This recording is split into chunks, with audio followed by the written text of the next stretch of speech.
Welcome to the 2024 edition, PPIM edition of Pipeline Things. I am your host, Rhett Dotson, my esteemed co-host, Christopher De Leon, and our guest on this edition of the PPIM series, Mr. Simon. I just realized I don't actually know how to pronounce your last name correctly. Bellemare. Yeah. I was about to say Bellemare, and I was like, I don't think it's actually a three-syllable name there. It's just two on the end. As long as you got Simon, I don't mind the rest. I think you know that. Yeah. So, on that note, you two guys have known each other for a while longer than I have known you, Simon. Yep. But in the short time that I have known you, you have a fantastic ability. You never know what you're going to do. You're unpredictable, right? So the way I would say it is he's characteristically forward, but then also unpredictable. Like that one day, that small drivable BMW car showed up and we didn't know who sent it. And it took us like a month to figure out who sent the little child's BMW car. That was a joke off of LinkedIn. Or we got 30 things of maple syrup. Yeah. That also were like, who sent us a whole bunch of maple syrup? All right. So I didn't know I was going to, be put on the spot here with respect to all the things I've done that were great, not so great. They're brilliant. These were all great. I didn't get into the negatives. We didn't touch the negative. It's brilliant. We could go either way. Well, I always want to keep life interesting. Yes. Amen. And that's part of it. And, honestly, including this podcast today, a lot of people commented over the years. I mean, you are what people tell you are, right? It doesn't really matter what you think you are. They say, Simon, I can listen to you many times. And every time you say something different, not something no contradiction, but I can't do the same thing twice. Yeah. That would be something that explains some of that impromptu stuff. Simone, that's an artist. Yeah, I know. As he holds the paintbrush. It's a piece. That's just one piece. Yeah. When it's done, then you start over.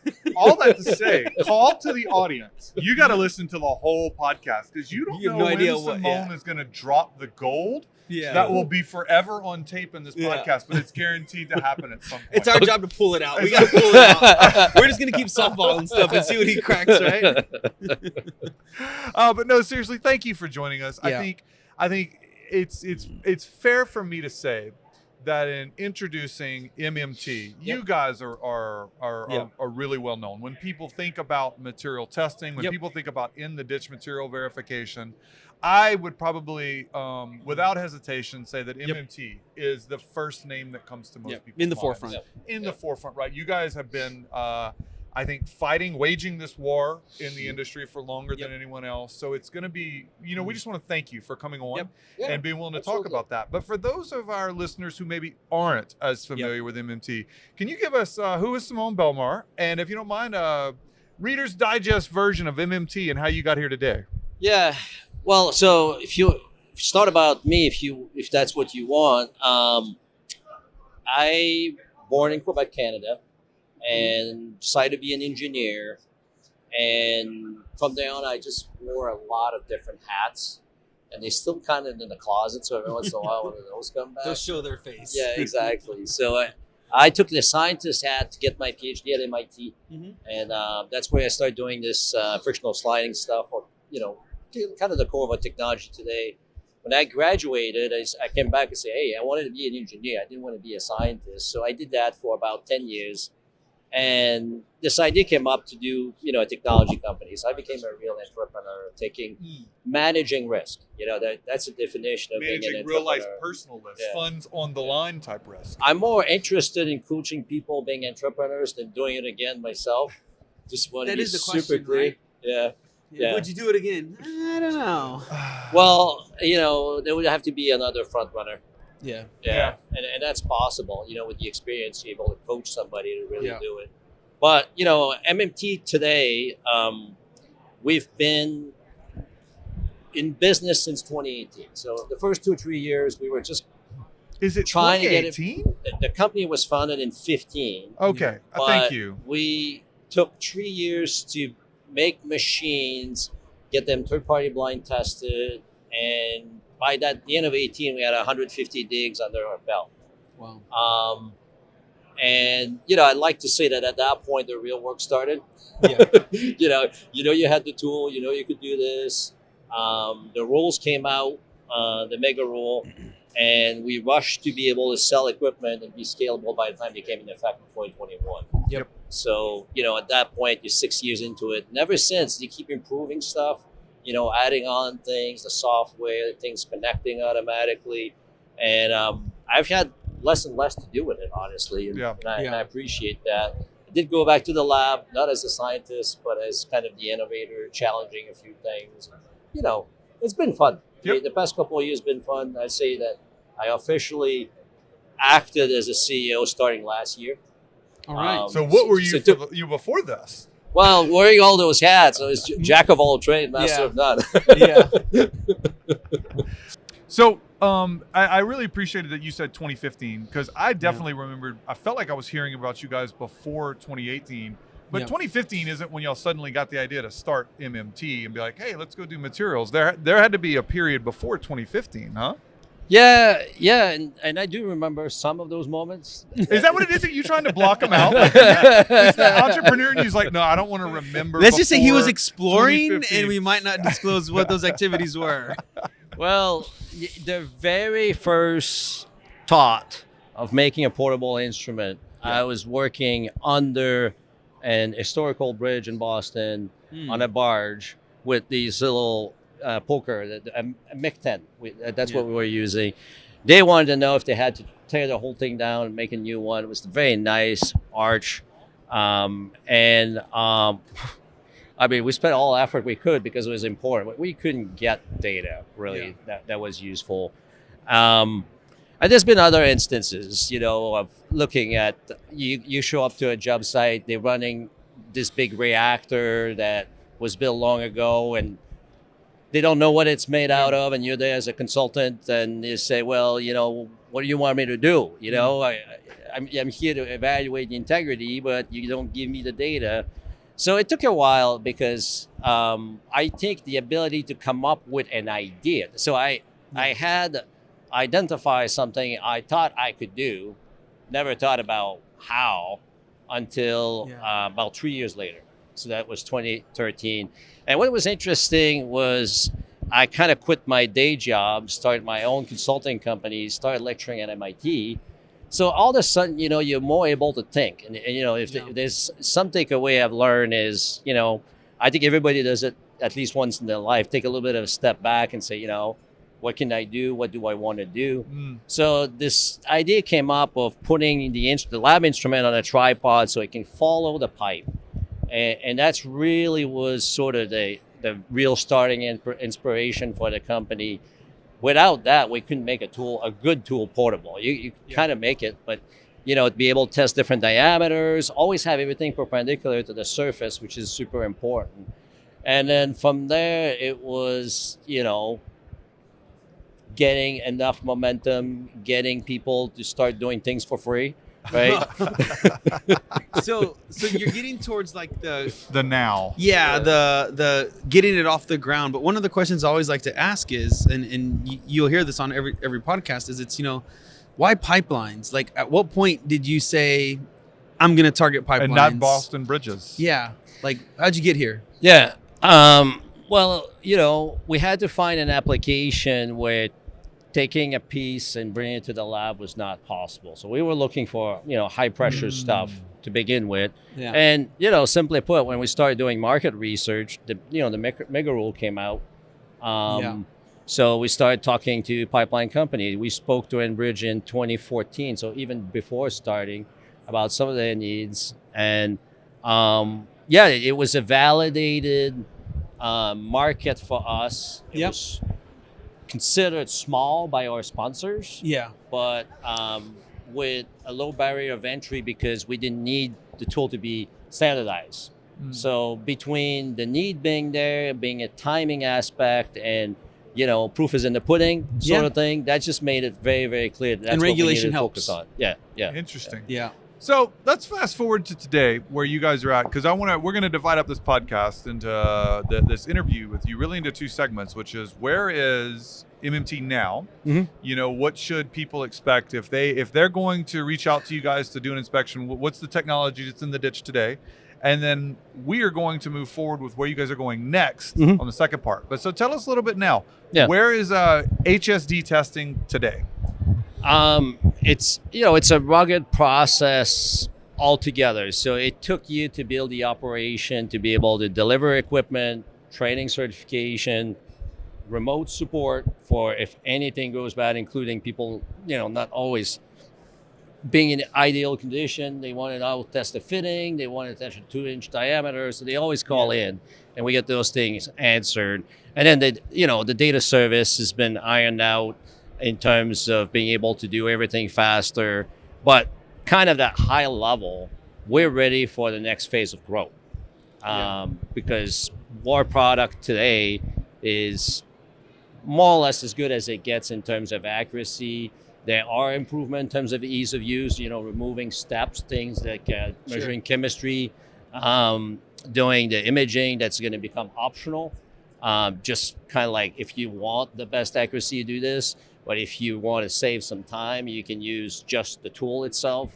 So I want to explain that a little bit. It's just making it nice to have that infrastructure in place. So if somebody ran you a year or two ago, they're used to bringing the HSD tester on site, prepping the pipe, running it. They give the data to you, and then they get an answer back like within it used to be 2 weeks. 2 weeks. Yeah. What does that process look like today with the current HSD tester? Because you just offered a few different variations on that people might not be familiar with. Yeah. Okay. So today we have the instant report. It does require the tablet to be connected to Wi-Fi or something like that, which is generally the case in high consequence area where those things are done. So at that point, by the time it's connected in 30 minutes, you have that instant report. So they run the HSD tester on the pipe, they get the information back, and then they get that answer within 30 minutes. Yeah. Okay. Yeah. Now that data gets verified currently, kind of manually. If there is some discrepancy when you do the further analysis, now we do a revised report. That's the step we're going to eliminate in a few months. And I don't know exactly when, but I know it's been exactly defined now. It's a matter of, a release process. So I love the word process. I just don't run those processes. Maybe let's go back 2 ticks if you don't mind. Yeah. Let's say we have some newer listeners that maybe have heard of MMT, Yeah. know that you offer a material verification service, but they don't really understand HSD. Yeah. Can you give us a elevator explanation on what HSD is? Yeah. So HSD is unique in terms of, instead of indentation, when you have a ball that gets on the surface, we slide.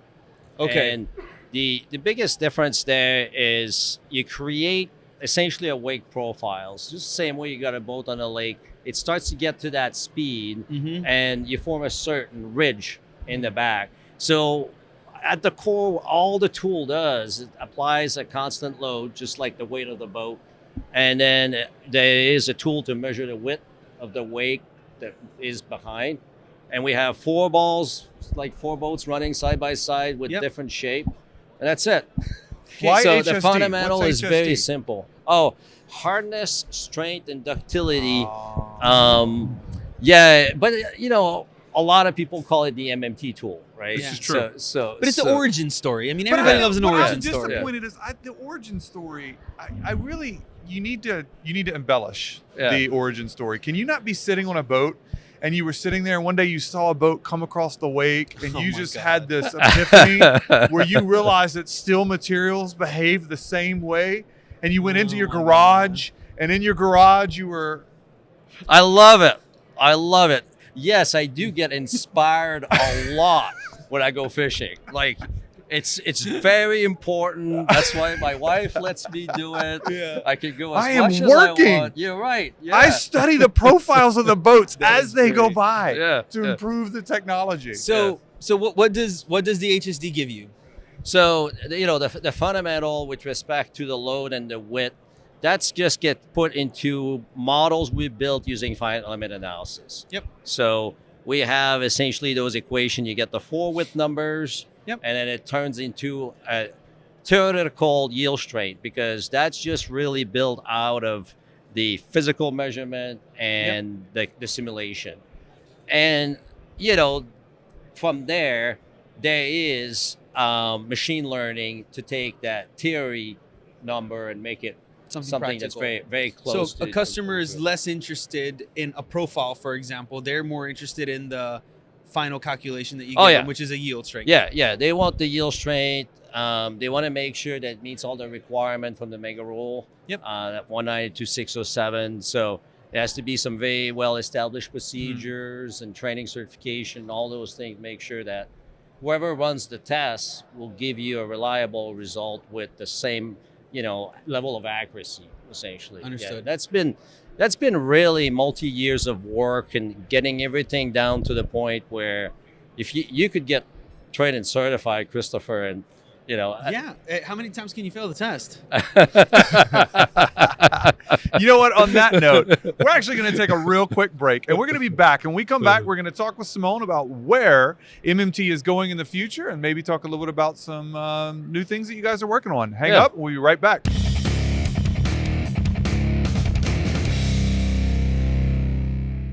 Hello, everyone.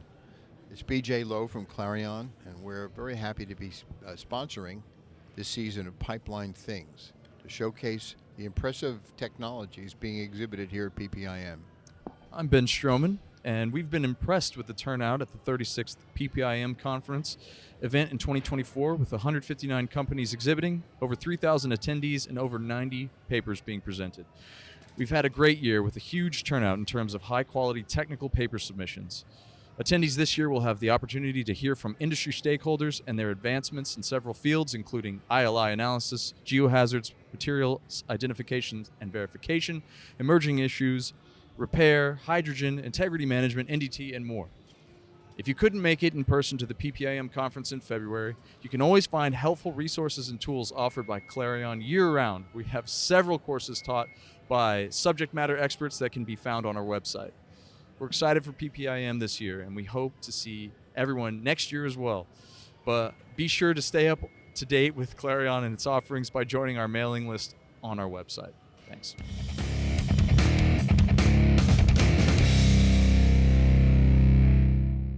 All right, welcome back after the break. So we are here with Simon Bellemare from MMT, and we're going to continue our conversation. But as we get in back from the break, Simone, I want to touch base because I don't know that we did a good job in the first part of really differentiating the different levels of service and maybe even to some extent the different products that are out there. So we mentioned there's actually 2 separate reports that people can currently get from you now with different timescales and different accuracies.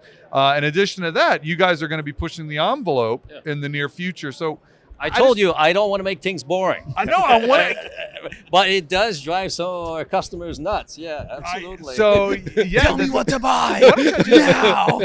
Just start naming them by year. It's MMT 2024, MMT 2025. Then you can ask, well, which version of MMT are you using? Oh, I've got the 2026 version. The HSD. Yeah. Well, so there's one thing that's super important to understand is the data is retroactive. So when we make those improvements, you can go back. You don't have to worry. I missed your algorithms and things. Yeah.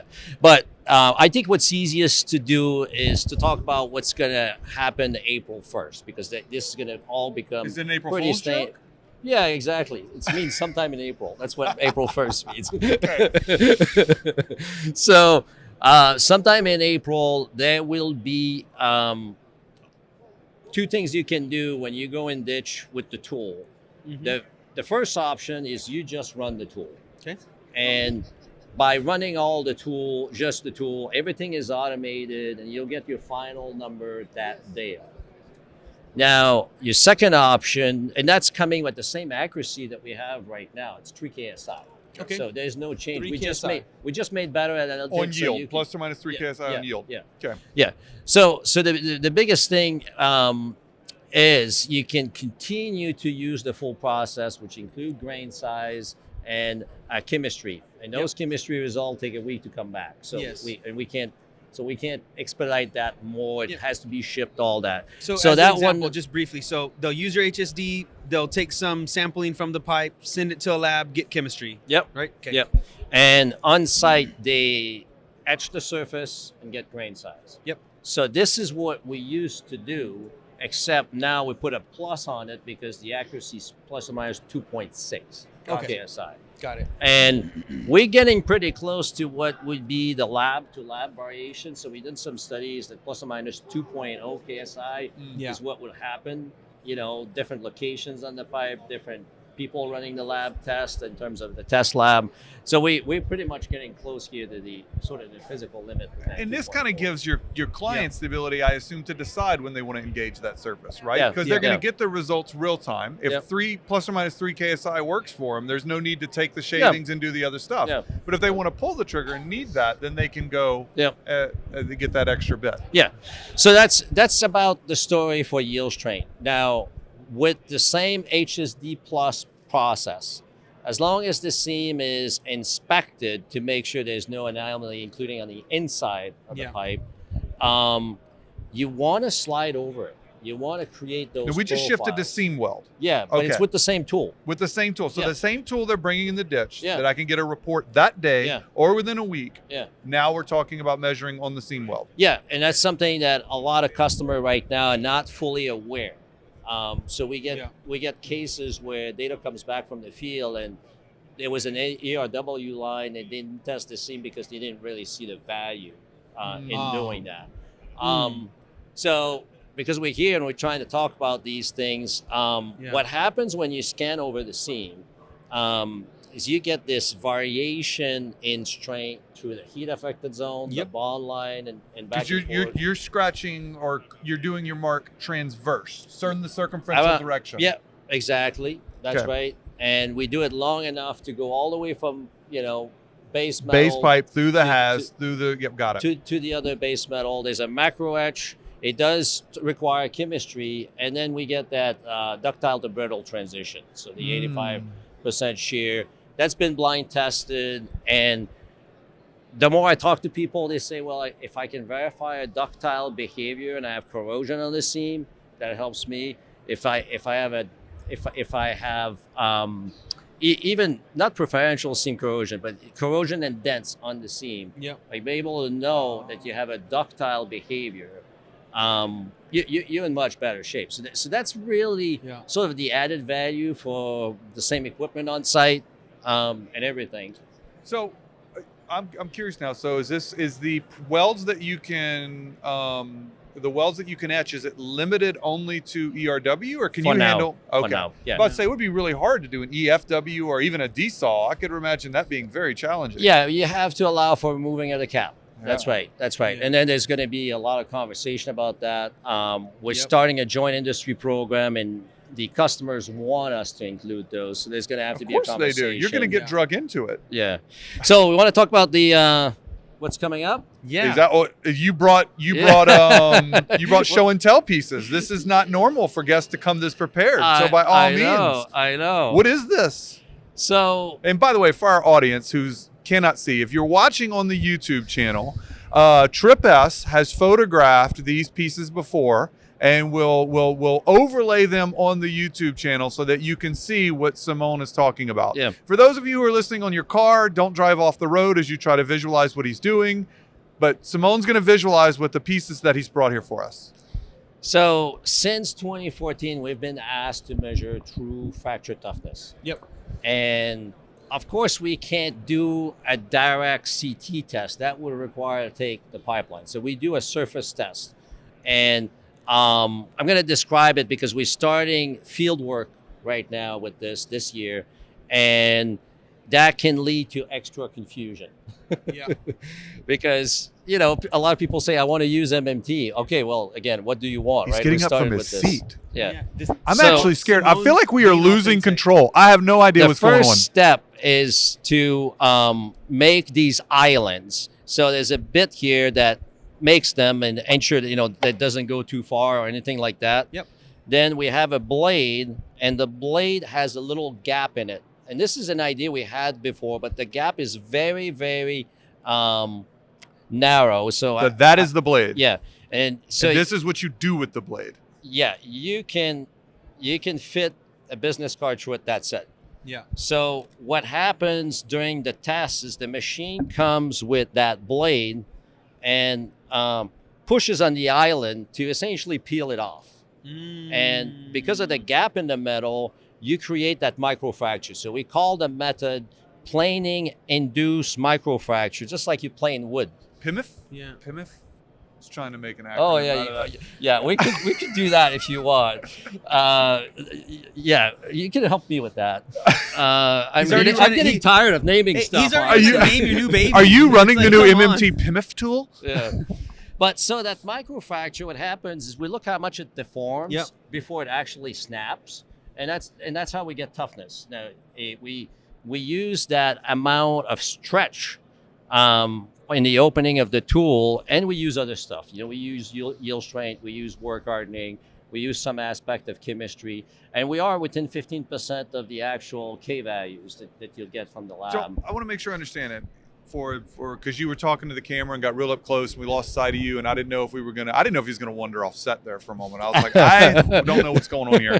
Wasn't prepared. So if this is my pipe surface, you actually go in and mill these little round. They look like look like crop circles from crop Aliens, circles. right? Overlapping crop circles. Yes. Yep. The alien technology, the one that does With crop islands. circles. Yes, crop circles with islands. Yep.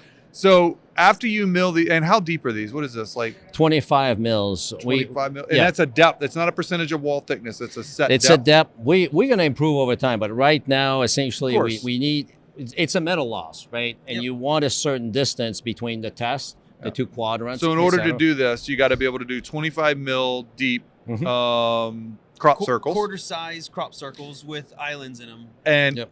do you do this many of them, or is this because this No, one right here looks yeah, like what, 10 or somebody got 12? excited here. Somebody got excited. Okay, so after you do a crop circle or a Yeah. few crop circles, you come back with the The pivot- blade. Yeah, the blade. yeah. The tool actually has two of them, and it's really like a clipper. So it pulls the island from each side, so you get two tests per island. So you only need 3 islands, and then you essentially run 6 tests per quadrant. And this is going to give you. I'm sorry. Now, what am I going to get after I run this test?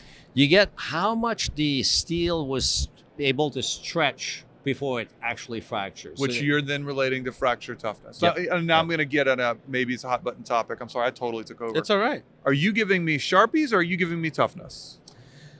Well, it's a little bit like Sharpie, where it's not exactly a K test, right? Okay. We're not in those conditions. So we are as good as Sharpie right now. We've Gotcha. verified that, and we want to keep getting better, of course. Okay, fantastic. And so this is what's on the development platform. Yeah. Are you allowed to comment on the development schedule, or is that an April Fool's joke? Gotcha. So it's actually going to a customer site next week. Next week. Yeah. So y'all know But we're it's filming not live PPIM. pipeline. It's blind testing and all Yeah. that. So, but what's good is we need to roll it in gradually. We don't have all the procedures. We don't have all the data reporting and all that. So we're going to do like we've learned to do in the past is roll it out nice and Soft. slow, get Yeah. it blind tested, eventually make, a tool that anybody can use. Right now it's run by the engineers. Yeah. Wow. So CVN is definitely temperature dependent, which is going to add a new blind testing variable into the mix, more so than yield and ultimate have been. Well, but by assuming we test the seam on this thing and we get that transition temperature from the seam, which we do from hardness variation, and the variation of hardness is not so much temperature dependent. So we just want to make sure it's a ductile behavior, right? Yeah. By the time it's a ductile behavior, it's not going to be overly temperature dependent. That's the approach. It's all new. It's So going to be a separate. Fantastic. So is this going to be a separate unit? Yes. So there's going to be a Yes. whole new unit you have to go through. Yeah. Do you feel? Yeah. Now I remember you telling some of the war stories about the development of y'all's current field unit, which is pretty robust. But some of the previous versions didn't have all the learnings you have now. Are you going to build those learnings straight into the PIF tester? Well, yeah. So it's a good question. Let's put it this way: we tried 5 times last time around. Right now, we're planning to try 3 times. Okay. Yeah. And it's I love some the honesty. I love it. It's some of the same people. This is all the hardware not failing and being easy to use and all that. It's really been exciting that some of the same design teams, so just like you guys were talking about, how you're going to operate your business, we kind of have a way how we do product development. So we're able to leverage that. It's not like having your first child. Yeah. It's much better. The second one's a little bit easier. The third one's really easy. Just Yeah. by the time you get to fourth, the ambient noise in the background, you don't even recognize the difference anymore. It's so loud in the house. It's like 4, 5, 6, 7. Might as well just I keep think you're going. right. You're right. We already got another one after this that's See? in the plan. Don't know about You the next forget all one. the pain of the first one. You forget how tough it was having one or two children. It's like you won't start over, but you'll do it again. And you have to think about that. It's like, Well, I thought we were talking about the company. yeah. Yeah. Not products. Products, Again. no problem. Yeah. Yeah. Well, that's Oh good. man. Well, fantastic. Well, so I want to say thanks for joining us, for sharing Yeah, where it was you guys fun. are going. I really look forward to seeing as you guys continue, and I don't mind saying continue to lead the industry on the material testing Yeah. side of things. Yeah. It's exciting.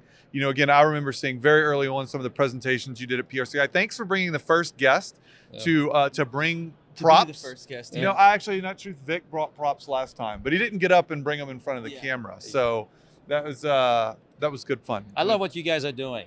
Well, Thank you. We I- appreciate it. And it's only a show if you guys come on, and we really appreciate it. Sounds good. Absolutely. So, to all of our guests out there, I want to say thanks to MMT, Simon Bellemare, for joining us. Again, if you get a chance to meet him, you'll never know what type of gold he's going to drop on you. So, stick around 2 more weeks. We'll get our next episode of PPIM Pipeline Things. Thank you very much.